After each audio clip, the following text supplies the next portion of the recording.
ఇప్పుడు కంచెగచ్చిబౌలి భూముల పూర్వాపరాల్లోకి వద్దాం. ఉమ్మడి రాష్ట్రంలో చంద్రబాబు నాయుడు ముఖ్యమంత్రిగా ఉన్నప్పుడు ఐఎంజీ భారత్ అనే సంస్థకు రాష్ట్ర ప్రభుత్వం కొంత భూమిని కేటాయించింది.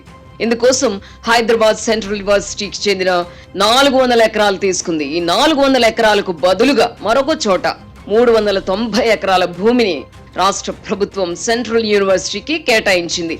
అంటే ప్రస్తుతం వివాదాస్పదంగా మారిన ఈ 400 ఎకరాలతో సెంట్రల్ యూనివర్సిటీకి సంబంధం లేదనుకోవాలి. ఇక చంద్రబాబు ప్రభుత్వం ఐఎంజీ భారత్ కు కేటాయించిన భూములు కూడా వివాదంలో చిక్కుకున్నాయి. చంద్రబాబు తర్వాత అధికారంలోకి వచ్చిన రాజశేఖర్ రెడ్డి ప్రభుత్వం ఈ భూముల కేటాయింపుపై విచారణకు ఆదేశించింది.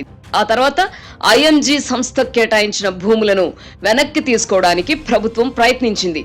ఈ వివాదం న్యాయస్థానానికి చేరుకుంది. సుదీర్ఘ న్యాయ పోరాటం తర్వాత సదరు భూమి ప్రభుత్వానికే చెందుతుందని సుప్రీంకోర్టు తీర్పిచ్చింది. దీంతో ప్రస్తుతం వివాదంగా మారిన 400 ఎకరాలను వనరుల సమీకరణలో భాగంగా విక్రయించాలని ప్రభుత్వం భావించింది. అయితే ఈ సందర్భంగా ప్రభుత్వం తొందరపాటుగా వ్యవహరించడం వల్ల వివాదం ముదిరింది.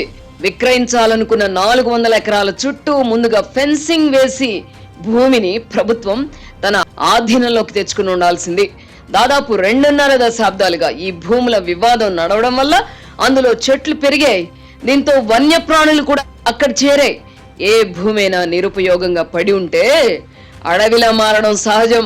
ఈ భూమిని విక్రయానికి అనుగుణంగా చదును చేయాలనుకున్న అధికార యంత్రాంగం అందులో వన్యప్రాణులు ఉన్నాయా లేవా అన్నది ముందుగా నిర్ధారించుకోవాల్సింది. అలా చేయకుండా హడావిడిగా డజన్ల కొద్ది జేసీబీలతో భూమిని చదును చేయడానికే ప్రయత్నించారు. అప్పటికే పెరిగి ఉన్న చెట్లను కూల్చేశారు. నిజానికి హైదరాబాద్ నగరంలో జింకలు నెమళ్ల కోసం ప్రత్యేక పార్కులున్నాయి. నగరం నడిబొడ్డునున్న కాసు బ్రహ్మానందరెడ్డి పార్క్ లో వందల సంఖ్యలో నెమళ్లున్నాయి.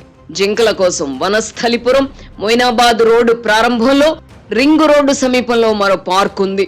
వివాదాస్పద భూముల్లో జింకలు నెమళ్లు ఉన్న విషయం నిజమైతే వాటిని ఈ 2 పార్కులకు తరలించి ఆ తర్వాత భూమిని చదును చేసి ఉండాల్సింది. అలా కాకుండా లేడికి లేచిందే పరుగన్నట్టుగా రేవంత్ రెడ్డి ప్రభుత్వం వ్యవహరించడం వల్ల వివాదం ఇంత దూరం వచ్చింది. చివరకు సుప్రీంకోర్టు ఆగ్రహానికి గురి కావాల్సి వచ్చింది.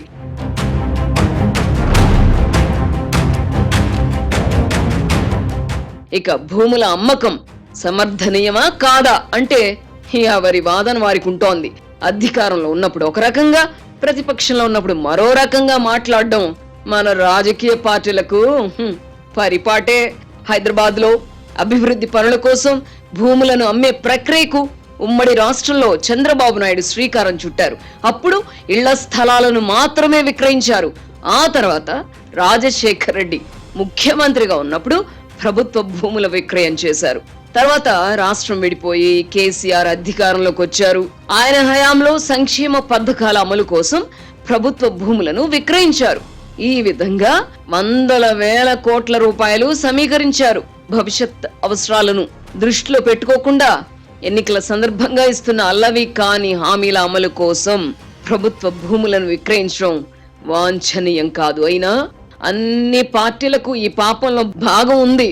ఇప్పుడు రేవంత్ రెడ్డి ప్రభుత్వం ఈ 400 ఎకరాలను విక్రయించడాన్ని భారత రాష్ట్ర సమితి తీవ్రంగా వ్యతిరేకిస్తున్నది. నిజానికి కేసీఆర్ హయాంలో ఈ భూముల వివాదం పరిష్కారమై ఉంటే అప్పుడే సదరు భూమిని వేలం వేసేవారు.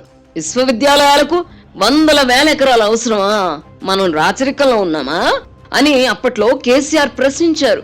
ఏదేమైనా ముఖ్యమంత్రి రేవంత్ రెడ్డి ఇకనైనా ఇలాంటి సున్నితమైన విషయాలలో ఆచితూచి వ్యవహరించాలి. లేని పక్షంలో ప్రతిపక్షాల చేతికి ఆయుధాలు ఇచ్చిన వారు అవుతారు.